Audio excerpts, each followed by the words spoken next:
Let's take a look at the Gone Google calculator. First, it asks you for two inputs, customer name, which I'll use Acme Incorporated, and employee size. I'll start with one employee, and what you'll see is an immediate cost savings of over $31,000 in hard cost savings. This number is from the original Gone Google calculator.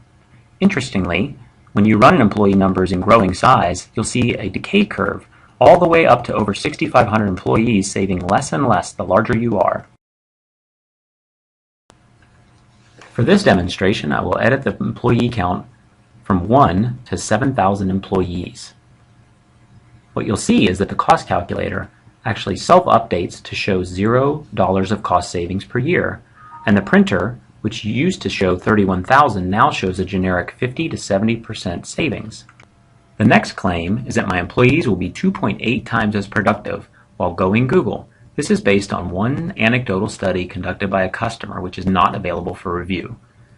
The next step shows the increased mail storage by taking my employee count, 7,000, and multiplying times 24.5 gigabytes to show over 171,000 gigabytes for my company.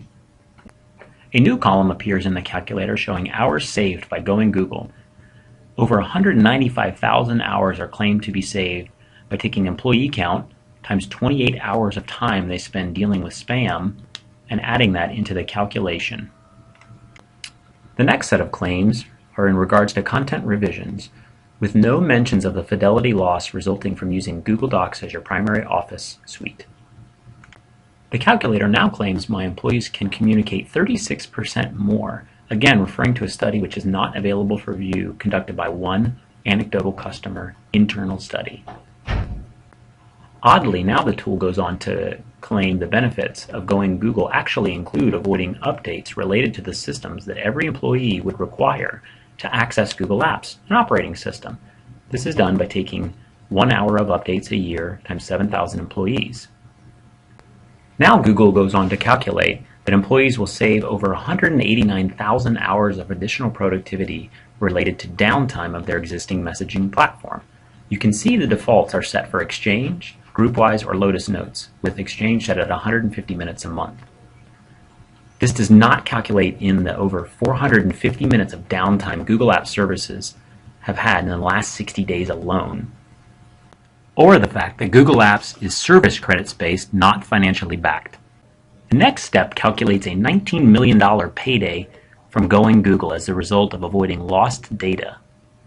This is done by taking the default of 60% of my employees with laptops and assuming that 10% of them will lose their laptops. 7,000 times 60% is 4,200 employees. 10% of them will lose their laptops, which contain 10 gigabytes of data, 4,200 gigabytes of data. Now, if you take $843,320 divided by those 420 employees, that's $47,000 per employee you could avoid by going Google. Now, by taking the average of $150 in data recovery services per employee times 7,000, it's an additional payday of over $1 million related to going Google. I'm fairly skeptical about the last two claims made by the tool, given that it assumes no existing backups of any files and the large $47,000 cost per employee for recovery. The final step allows me to present materials to others at Acme Incorporated about the cost savings for going Google.